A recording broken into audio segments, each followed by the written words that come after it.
Hello everybody, welcome to my YouTube channel Sandip Chandra এসবিএইচএস।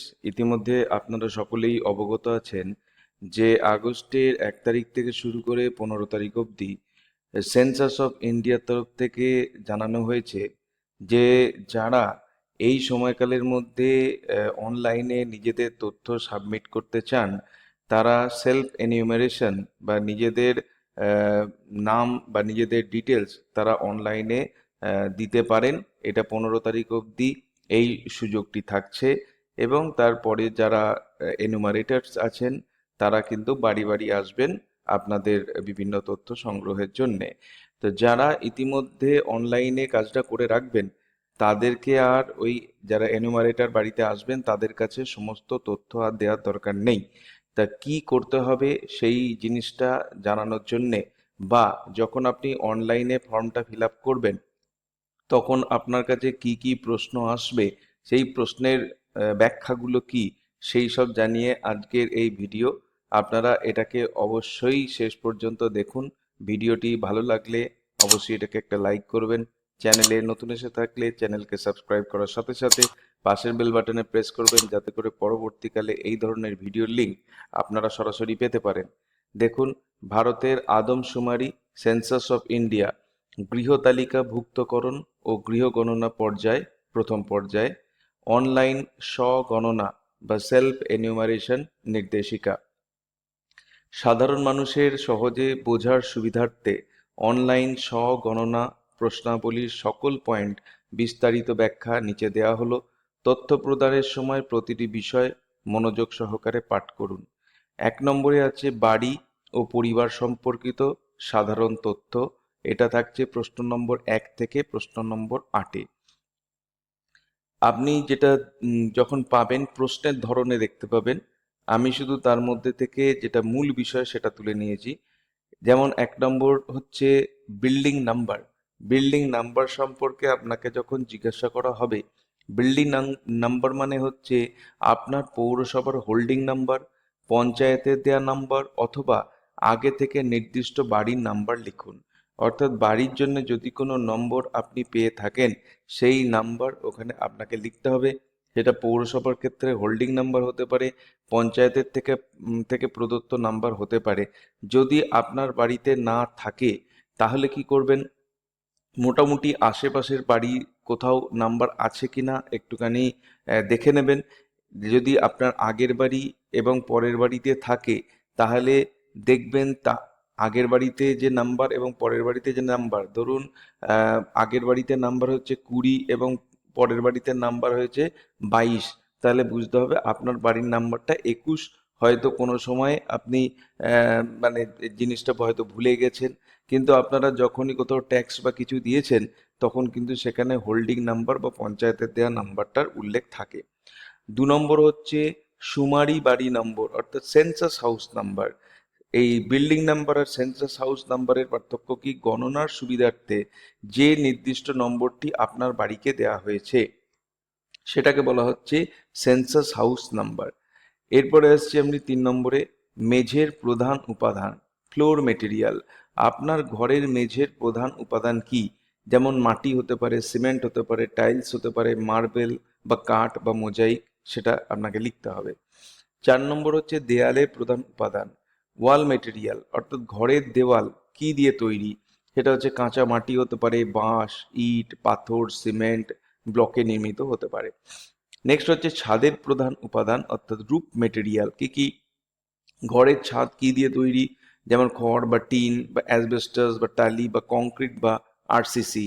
RCC মানে হচ্ছে আপনার ঢালাই করা ছাদ হতে হবে। নেক্সট হচ্ছে ঘরের ব্যবহার, ইউজ অফ সেন্সাস হাউস। বাড়িটি কি কাজে ব্যবহৃত হচ্ছে, যেমন সম্পূর্ণ বসবাসের জন্যে, বা দোকান বা ব্যবসা সহ বসবাস, অথবা শুধু দোকান বা কারখানা, কোন কাজে ব্যবহৃত হচ্ছে সেটা লিখতে হবে। 7 নম্বর হচ্ছে বাড়ির অবস্থা, কন্ডিশন অফ হাউস। ঘরের বর্তমান অবস্থা কেমন, ভালো, বসবাসের যোগ্য, নাকি খুব জীর্ণ বা বিপজ্জনক, সেটা লিখতে হবে। নেক্সট হচ্ছে পরিবারের নাম্বার, হাউস হোল্ড নাম্বার। একই ছাদের নিচে একটি নির্দিষ্ট রান্নাঘরের অধীনে থাকা পরিবার বা হাউস হোল্ডের নাম্বার, অর্থাৎ একই পরিবার যাদের একটাই রান্নাঘর আছে সেই নাম্বারটা কত অর্থাৎ সেই ওই বাড়িতে যারা একটা পরিবার থাকলে সেই বাড়ির জন্য একটাই নাম্বার হবে। 2 নম্বর হচ্ছে পরিবারের কর্তার তথ্য ও সদস্য সংখ্যা, প্রশ্ন নম্বর 9 থেকে 15। প্রশ্ন নম্বর 9 হচ্ছে মোট সদস্য সংখ্যা, অর্থাৎ টোটাল রিসাইডিং পার্সন, অর্থাৎ আপনার পরিবারে টোটাল রিসাইডিং পার্সন কত, আপনার পরিবারে একসঙ্গে কতজন বসবাস করেন, এরকম মোট পুরুষের সংখ্যা, নারীর সংখ্যা এবং অন্যান্য শিশুদের সংখ্যা, সেগুলো আপনাকে লিখতে হবে। 10 হচ্ছে পরিবারের কর্তার নাম, head of the house hold, যিনি পরিবারের মূল সিদ্ধান্ত গ্রহণকারী বা গৃহকর্তা বা গৃহকর্ত্রী, তার পুরো নাম এখানে লিখতে হবে। কর্তার লিঙ্গ লিখতে হবে, পরিবারের কর্তা তিনি পুরুষ না মহিলা না অন্যান্য লিখতে হবে। সামাজিক বিভাগ বা ক্যাটাগরি, পরিবারের কর্তা তপশিলি জাতি এসসি বা তপশিলি উপজাতি এসটি নাকি অন্যান্য বা আদার্স শ্রেণীভুক্ত, সেটা লিখতে হবে। নেক্সট হচ্ছে বাড়ির মালিকানার ধরন, ওনারশিপ কিরকম, যে ঘরে থাকে সেটি আপনার নিজস্ব না ভাড়া নেওয়া নাকি অন্য কোনো ব্যবস্থার অধীনে, সেটা লিখতে হবে।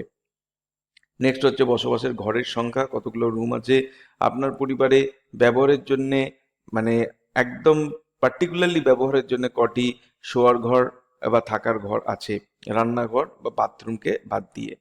নেক্সট হচ্ছে বিবাহিত দম্পতির সংখ্যা, পরিবারের বর্তমানে কতজন বিবাহিত দম্পতি বা জোড়া বসবাস করছেন, হাজবেন্ড ওয়াইফ কতজন করে, কত জোর করে আছে। নেক্সট 3 নম্বর হচ্ছে পানীয় জল, আলো এবং স্যানিটেশন ব্যবস্থা। 16 নম্বর কোয়েশ্চেন হচ্ছে পানীয় জলের প্রধান উৎস, ড্রিঙ্কিং ওয়াটারের সোর্স কি, পানের জল অর্থাৎ পানীয় জল কোথা থেকে আসে, যেমন কলের জল বা ট্যাপ, নলকূপ, টিউবওয়েল, কুয়ো, নদী, পুকুর, যেখান থেকে আসে সেটা লিখতে হবে। জলের উৎসের উপলব্ধতা অর্থাৎ অ্যাভেলেবিলিটি অফ ওয়াটার, পানীয় জলের উৎস কি বাড়ির ভেতরেই আছে বা প্রাঙ্গণে বা ক্যাম্পাসের মধ্যে আছে নাকি বাড়ির বাইরে থেকে আনতে হয়, সেটা লিখতে হবে। তারপরে হচ্ছে আলোর প্রধান উৎস, লাইটিং সোর্স, ঘরে আলোর জন্য কি ব্যবহৃত হয়, বিদ্যুৎ না সৌরশক্তি না কেরোসিন ইত্যাদি, সেটা লিখতে হবে। নেক্সট হচ্ছে পায়খানার ব্যবহার, অ্যাক্সেস টু ল্যাট্রিন, পরিবারের সদস্যরা শৌচাগার বা পায়খানা ব্যবহারের সুযোগ পান কিনা। নেক্সট হচ্ছে পায়খানার ধরন, টাইপ অফ ল্যাট্রিন, পায়খানাটি কি ধরনের, অর্থাৎ ফ্লাশ পায়খানা, সেপটিক সিস্টেম, পিট ল্যাট্রিন ইত্যাদি। নেক্সট হচ্ছে ব্যবহৃত জল নিষ্কাশন ব্যবস্থা, ওয়েস্ট ওয়াটার আউটলেট, অর্থাৎ রান্নাঘর ও বাথরুমের নোংরা জল বের হওয়ার রাস্তা কেমন, সেটা হচ্ছে বন্ধ ড্রেন নাকি খোলা ড্রেন নাকি কোনো ড্রেন নেই। বন্ধ ড্রেন মানে হচ্ছে ঢাকা দেওয়া ড্রেন, আর খোলা ড্রেন মানে হচ্ছে উপরে কোনো কভার থাকবে না নাকি কোনো ড্রেন নেই, নর্মাল বাইরে রাস্তায় পড়ে। নেক্সট হচ্ছে গোসলের সুবিধা, তার মানে হচ্ছে বাথিং ফ্যাসিলিটি, স্নানের সুবিধা, বাড়িতে বাথরুম বা স্নানাগারের সুবিধা রয়েছে কিনা, ঘেরা স্থান আছে কি নেই। নেক্সট হচ্ছে 4 নম্বরে আছে জ্বালানি, গৃহস্থালির আসবাব, ডিভাইস ও যোগাযোগের তথ্য। 23 নম্বর প্রশ্ন হচ্ছে রান্নাঘর ও এলপিজি বা পিএনজি কানেকশন, কিচেন বা গ্যাস কানেকশন, এই সম্পর্কে জানতে চাওয়া হবে, আলাদা রান্নাঘর আছে কিনা এবং এলপিজি মানে যে সিলিন্ডার বা পিএনজি গ্যাস কানেকশন নেওয়া আছে কিনা। নেক্সট 24 নম্বরে রান্নার প্রধান জ্বালানি, মেন কুকিং ফুয়েল কি, রান্নার জন্য প্রধানত কি ব্যবহার করা হয়, এলপিজি মানে সিলিন্ডার, কাঠ না ঘুঁটে না বিদ্যুৎ মানে যেগুলো হচ্ছে ইন্ডাকশন কুকারে রান্না হয় কিনা, বায়োগ্যাস না কেরোসিন, এগুলো বলতে হবে। নেক্সট হচ্ছে 25 রেডিও ট্রানজিস্টর, বাড়িতে সচল রেডিও বা ট্রানজিস্টর আছে কিনা, হ্যাঁ বা না, এটা বহু পুরনো প্রশ্ন। এখনকার দিনে হয়তো রেডিও ট্রানজিস্টর কেনার ক্ষমতা থাকলেও কেউ বাড়িতে হয়তো রাখে না। নেক্সট হচ্ছে টেলিভিশন, বাড়িতে টিভি বা টেলিভিশন আছে কিনা, হ্যাঁ বা না। ইন্টারনেট সংযোগ, পরিবারের সদস্যরা ব্রডব্যান্ড, ওয়াইফাই ও মোবাইলের মাধ্যমে ইন্টারনেট ব্যবহার করতে পারেন কিনা। নেক্সট হচ্ছে ল্যাপটপ বা কম্পিউটার, বাড়িতে ল্যাপটপ বা কম্পিউটার আছে কিনা ইন্টারনেট সহ বা ছাড়া, সেটা লিখতে হবে। টেলিফোন বা মোবাইল বা স্মার্টফোন এগুলো আছে কিনা, পরিবারে ল্যান্ডলাইন, সাধারণ মোবাইল নাকি স্মার্টফোন ব্যবহৃত হয়, লিখতে হবে। নেক্সট হচ্ছে সাইকেল বা স্কুটার বা মোটরসাইকেল আছে কিনা, পরিবারের ব্যবহারে কোনো বাইসাইকেল, স্কুটার বা মোটরসাইকেল আছে কিনা, লিখতে হবে। গাড়ি, জিপ, ভ্যান অর্থাৎ 4 হুইলার, পরিবারের নিজস্ব কোনো 4 চাকার গাড়ি, কার, জিপ, ভ্যান আছে কিনা। নেক্সট হচ্ছে প্রধান খাদ্যশস্য, মেন সিরিয়াল কনজিউমড, পরিবারের প্রতিদিনের খাদ্য হিসাবে কি খাওয়া হয়, যেমন চাল, ভাত, গম বা আটা, বাজরা ইত্যাদি। নেক্সট হচ্ছে মোবাইল নাম্বার, আদমশুমারি সংক্রান্ত যে কোনো যোগাযোগ বা মেসেজ, ওটিপি বা আপডেট পাওয়ার জন্য একটি সক্রিয় মোবাইল নাম্বার দরকার। বিশেষ দ্রষ্টব্য হচ্ছে তথ্যগুলি প্রদান করার সময় অত্যন্ত সতর্ক থাকুন, কারণ এই তথ্যের উপর ভিত্তি করেই দেশের উন্নয়নমূলক পরিকল্পনা গ্রহণ করা হয়। জনগণনায় জনকল্যাণ, আপনার সঠিক তথ্য প্রদান দেশের সঠিক সামাজিক ও অর্থনৈতিক অগ্রগতির চাবিকাঠি। এবার এইখানে একটা সিরিজ আছে যেটা আপনাদেরকে দেখতে হবে, মানে স্টেপ বাই স্টেপ কিভাবে আপনি অনলাইনে করবেন। জনগণনা 2027 স্বগণনা। নাম্বার 1, পোর্টালে প্রবেশ এবং লগ ইন। পোর্টালে যান, যেটা হচ্ছে https://se.census.gov.in। রাজ্য বা ইউনিয়ন টেরিটরি নির্বাচন করুন, তারপরে ক্যাপচা দেওয়ার জায়গা থাকবে, সেখানে ক্যাপচা দিন। প্রথম ধাপ হচ্ছে পোর্টালের প্রবেশ এবং প্রাথমিক রেজিস্ট্রেশন। এরপর হচ্ছে পরিবারের রেজিস্ট্রেশন।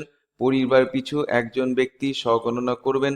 পরিবারের প্রধানের নাম, 10 সংখ্যার মোবাইল নাম্বার, ইমেল আইডি, এটা ঐচ্ছিক লিখতে পারেন। পরিবারের প্রধানের নাম পরবর্তীকালে পরিবর্তন করা যাবে না। প্রতিটি পরিবারের জন্য শুধুমাত্র একটি মোবাইল নাম্বার ব্যবহার করা যাবে। একবার রেজিস্টার করা হলে একই নাম্বার অন্য পরিবারের জন্য ব্যবহার করা যাবে না।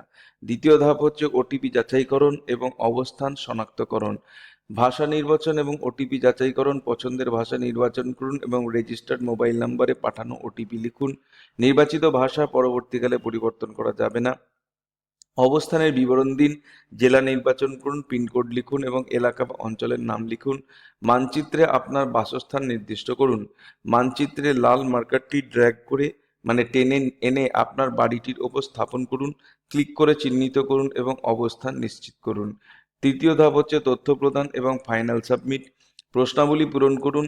টুলটিপ, এফএকিউ, প্রায়শই জিজ্ঞাসিত প্রশ্নাবলী এবং প্রয়োজনীয় নির্দেশাবলী ব্যবহার করে গৃহতালিকা প্রস্তুতিকরণ এবং গৃহগণনা প্রশ্নাবলী পূরণ করুন। প্রিভিউ এবং রিভিউ, অর্থাৎ প্রিভিউ স্ক্রিনে আপনার দেওয়া সমস্ত তথ্য যাচাই করুন। প্রয়োজনে তথ্য পরিবর্তন করতে পূর্ববর্তী স্ক্রিনে ফিরে যেতে পারেন। পরে জমা দেওয়ার জন্য ড্রাফট হিসাবে সংরক্ষণ করে রাখতে পারেন, অথবা তথ্য নিশ্চিত করে চূড়ান্তভাবে জমা দিতে পারেন।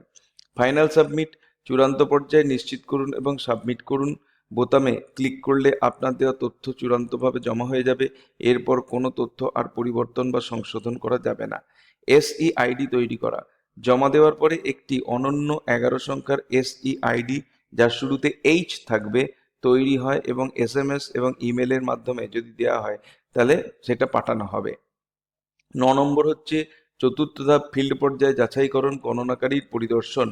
আপনার বাড়িতে গণনাকারী যখন পরিদর্শনের জন্য আসবেন, তার সাথে SEIDটি শেয়ার করুন। আইডি মেলানোর ফলাফল, আপনার দেয়া SEIDটি যদি বিদ্যমান রেকর্ডের সাথে মেলে তবে গণনাকারী প্রদত্ত তথ্যাবলী নিশ্চিত করে গ্রহণ করবেন। যদি না মেলে তবে গণনাকারী নতুনভাবে তথ্য সংগ্রহ করবেন। এই ছিল আজকের ভিডিওর বিষয়বস্তু, যেখানে আমরা সেলফ এনিউমারেশন সম্পর্কে স্টেপ বাই স্টেপ ডিটেলস জানলাম। ভিডিওটি ভালো লাগলে অবশ্যই এটাকে একটা লাইক করবেন। চ্যানেলে নতুন এসে থাকলে চ্যানেলকে সাবস্ক্রাইব করার সাথে সাথে পাশের বেল বাটনে প্রেস করবেন, যাতে করে পরবর্তীকালে এই ধরনের ভিডিওর লিঙ্ক আপনারা সরাসরি পেতে পারেন। দেখা হবে নেক্সট ভিডিওতে।